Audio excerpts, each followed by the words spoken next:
वैसे तो पूरे विश्व में नया वर्ष अंग्रेजी कैलेंडर के अनुसार 1 जनवरी से मनाया जाता है, लेकिन हिंदू मान्यताओं के अनुसार हिंदू नव वर्ष की शुरुआत हिंदू पंचांग के अनुसार चैत्र मास में होती है, जो कि अंग्रेजी कैलेंडर के मुताबिक मार्च के मध्य से शुरू होकर अप्रैल के मध्य में खत्म होता है। बता दें कि सनातन धर्म के अनुसार साल में पड़ने वाली पहली नवरात्रि से ही हिंदू नव वर्ष की शुरुआत हो जाती है। हम जानेंगे ज्योतिष आचार्य अर्थ मिश्रा से कि इस बार का हिंदू नव वर्ष क्या नए प्रभाव लोगों के लिए लेके आ रहा है और कैसा होने वाला है इस बार का हिंदू नव वर्ष। देखिए, इस बार जो तारीख है वो है 9, माह है अप्रैल और चैत्र माह की शुक्ल पक्ष की प्रतिपदा से ही नव वर्ष मनाया जाता है।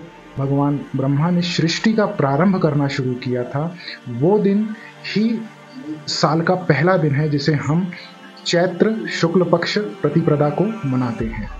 देखिए, इसका जो कनेक्शन जो है, संजोग जो है वो ये है कि जब भगवान राम रावण से युद्ध करने जा रहे थे तब उनने माँ शक्ति की उपासना संजोगवश इसी दिन से चालू की थी और इनने लगातार 9 दिन तक तपस्या की थी। और जब माता शक्ति प्रसन्न नहीं हुई थी तब उनने खुद ही धनुष बाण उठा के अपना स्वयं का वध करने के लिए आतुर हो गए थे। तब माँ शक्ति खुद आके उनका हाथ पकड़ के उन्हें रोकी थी और ये फिर एक संजोग बना। जिस दिन माँ शक्ति उनको रोकनी थी वो नौमी का दिन था और संजोग अनुसार नौमी के ही दिन भगवान राम का जन्म भी हुआ था, तो इसलिए यहाँ पे ये संजोग जुड़ते हैं। और माँ शक्ति ने उन्हें 9वें दिन वरदान दिया था, इसलिए उसे 2 कारणों से राम नवमी भी कहा जाता है। माँ शक्ति के वरदान वाला दिन जो राम नवमी के दिन दिया था उनने, और भगवान राम का जन्म भी चैत्र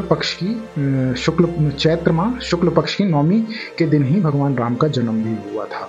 तो इसलिए जो तपस्या का दिन है, इसलिए जो नव वर्ष की शुरुआत होती है पूजा पाठ और इन सब से, जिसका तप से हम इतना तेज अर्जित कर लें जो हमें साल भर तक के लिए तेज देता रहे, शक्ति देता रहे। तो ये शक्ति की उपासना भगवान राम ने 9 दिन तक की थी रावण से युद्ध में विजय प्राप्ति के लिए। ये आपको जो लेख है ये ब्रह्म पुराण में मिल जाएगा। ब्रह्म पुराण में स्पष्ट दिया गया है कि क्या क्या और कैसे कैसे उनने ब्रह्मा जी ने किया है सृष्टि को बनाने के लिए। देखिए, जो वर्ष प्रारंभ होने जा रहा है वो ग्रहण हटते ही प्रारंभ होने वाला है, जो कि अच्छा नहीं माना गया है शास्त्र अनुसार। अब बात करते हैं पूरे वर्ष की फल की। तो इस बार जो है वर्ष जो जाना है ये थोड़ा कठिन जाएगा, क्योंकि आंशिक काल सर्प योग सतत बना रहेगा। बीच बीच में चंद्रमा के कारण आंशिक काल दोष का परिहार होता रहेगा, लेकिन बीच बीच में चंद्रमा ही केमाद्रुम योग बना के उसे पीड़ित भी करते रहेंगे। तो ये जो साल जाना है थोड़ा संघर्ष वाला जाएगा। सुख और दुख साथ चलते हुए दिखेंगे। और इस वर्ष राजा मंगल हैं, मंत्री शनि हैं। तो जब 2 क्रूर ग्रह को दायित्व मिल जाता है तो ये भी हो सकता है, या ये कहूँगा कि ये होगा कि क्रूरतापूर्वक कोई कठोर निर्णय भी लिए जाएं, क्योंकि दोनों ही ग्रह कठोर हैं। तो इस साल ये देखने अवश्य मिलेगा कि ऐसे ऐसे निर्णय वर्ल्ड वाइड लिए जाएंगे जो किसी ने सोचे भी ना होंगे। वर्ष के अनुसार राजा और मंत्री नियुक्त होते रहते हैं, हर साल बदलते हैं और कभी कभी एक जैसे हो जाते हैं कि मतलब फिर से पुनः दायित्व मंगल को मिल जाए या शनि को मिल जाए।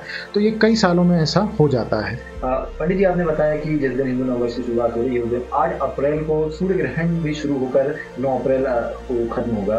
तो क्या पहले दिन और कुछ ग्रहों की कुछ स्थिति या कुछ ग्रह पीड़ित हो रहे हैं? जो आपकी ज्योतिष क्या कहती है? देखिए, 8 तारीख को तो चंद्रमा भी पीड़ित है, सूर्य भी पीड़ित है, और जब ये दोनों ग्रह पीड़ित होते हैं तो जो इनसे बल पाते हैं वो सभी ग्रह पीड़ित हो जाते हैं, और इत्तफाकन सारे ग्रह आसपास ही हैं। तो चर अचर सभी जीवों पे प्रभाव बुरा ही पड़ना है। इसलिए पूजा पाठ करें उस दिन और विधाता से बल लें और चंद्रदेव और भगवान सूर्यदेव को पूजा पाठ करके बल दें। इस दिन नववर्ष अपना प्रारंभ हो रहा है इत्तेफाक से, जो कि कई सदियों में बिरले ही देखने मिलते हैं कि राजा और मंत्री एक ही घर में बैठे हों। तो राजा और मंत्री जो हैं मंगल और शनि कुंभ राशि में एक साथ हैं।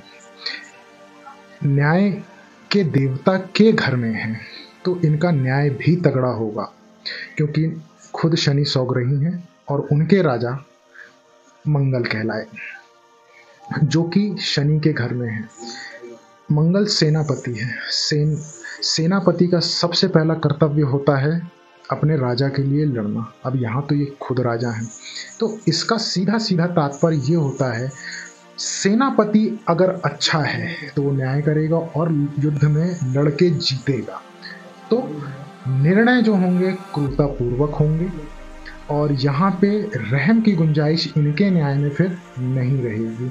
जैसे कि आपको बता चुका हूँ कि जो न्याय होंगे वो ऐसे होंगे जो कभी किसी ने ना देखे होंगे ना सुने होंगे, ये कहीं ना कहीं देखने में अवश्य मिलेंगे।